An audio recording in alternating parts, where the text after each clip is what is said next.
MGSU BEd 2 year exam 2025 के gas paper यानी कल आप बीएड सेकेंड ईयर का course 6 gender school and society का पेपर है। सबसे पहले सभी प्रशिक्षणार्थियों को एग्ज़ाम की बहुत बहुत शुभकामनाएं। आशा करता हूं आप सभी का एग्ज़ाम बहुत अच्छा हो, आपको उसका अधिक से अधिक लाभ हो। गैस पेपर यानी खंड ब के अंतर्गत आपको पहला जो टॉपिक है वो महिला शिक्षा में अवसर समता व विद्यालय पाठ्यक्रम में यौन शिक्षा का महत्व स्पष्ट कीजिए। ये टॉपिक आप इसी प्रकार के देख ले में पूरी आने की संभावना है। दूसरा, बालिका शिक्षा में प्रोत्साहन में समाज की भूमिका, यानी बालिका शिक्षा के प्रोत्साहन में समाज की क्या भूमिका हो सकती है। वह पुरुषत्व की अवधारणा को स्पष्ट कीजिए, यानी पुरुषत्व की अवधारणा को भी आपको देख लेना है। तो आप खंड ब के अंतर्गत टॉपिक 1 और टॉपिक 2 दोनों महत्वपूर्ण हैं, दोनों को आप अच्छी प्रकार से देख लें।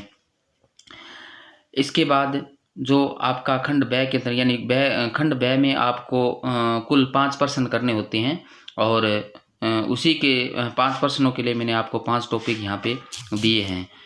उसके बाद नेक्स्ट टॉपिक 3 तीसरे टॉपिक के अंतर्गत यानी खंड ब के अंतर्गत आपको कम से कम यानी 100 शब्दों तक आपको आंसर देने हैं, यानी एक क्वेश्चन है वो 100 शब्द में लिखना है आपको। तीसरा, राष्ट्र की उन्नति में रूढ़िवादी किस प्रकार बाधा उत्पन्न करती है, यानी राष्ट्र की उन्नति में रूढ़िवादिता है वो किस प्रकार बाधा उत्पन्न करती है, इसको आपको स्पष्ट करना है। और इसके साथ साथ लैंगिक असमानता पर संक्षिप्त टिप्पणी, यानी लैंगिक असमानता पर संक्षिप्त टिप्पणी लिखने के लिए भी दी जा सकती है।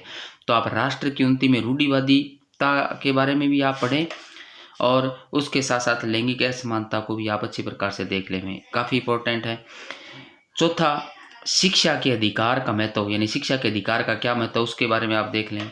देश की संस्कृति विकास में महिलाओं की भूमिका और इसके साथ साथ देश की संस्कृति विकास में महिलाओं की क्या भूमिका है, ये भी आपको अच्छी प्रकार से देख लें, काफ़ी महत्वपूर्ण है, आने की संभावना है।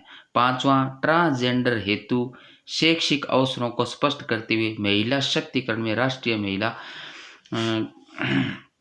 आयोग के बारे में आपको यहाँ पे लिखना है, यानी ट्रांसजेंडर हेतु शैक्षिक अवसरों को स्पष्ट करते हुए ट्रांसजेंडर के लिए जो शैक्षिक अवसर है वो किस प्रकार महत्वपूर्ण है उसके बारे में आपको लिखना है। और महिला आयोग की भूमिका को भी आप स्पष्ट करना है, यानी महिला आयोग की क्या भूमिका है उसके बारे में आप लिखना है। उसके बाद खंड 6 आता है, यानी ये आपका बड़ा पार्ट होता है, यानी 3 क्वेश्चन यहाँ आपको करने होते हैं और 45 नंबर का ये आपका पार्ट रहेगा। तो इसके अंतर्गत आपको क्वेश्चन 6 यानी टॉपिक 6 है जो आपका वो रहेगा, शैक्षणिक विद्यालय किस प्रकार समाज में लैंगिक समानता बढ़ाते हैं, बालिका विद्यालयों शैक्षणिक विद्यालय में से कौन श्रेष्ठ हैं। इसके साथ साथ कन्या भ्रूण हत्या को रोकने के हेतु सरकार द्वारा किए गए प्रयासों को स्पष्ट कीजिए, यानी शैक्षणिक विद्यालय के बारे में आपको यहाँ लिखना है, समाज में लैंगिक समानता जो बढ़ाने का काम करते हैं उसके साथ साथ बालिका विद्यालयों शैक्षणिक विद्यालयों में से कौन सा श्रेष्ठ है उसके बारे में आपको लिखना है। और कन्या भ्रूण हत्या पर भी ये बड़ा जो आपका क्वेश्चन है वो लिखने के लिए दिया जा सकता है, काफ़ी महत्वपूर्ण है, आप इन दोनों टॉपिक को आप देख लें। इसके बाद खंड 6 का ही यानी 7वां जो टॉपिक आपका रहेगा वो रहेगा, परिवार एवं आस पड़ोस में महिलाओं एवं बालिकाओं में यौन उत्पीड़न के विरुद्ध किस प्रकार जागरूकता लाई जा सकती है।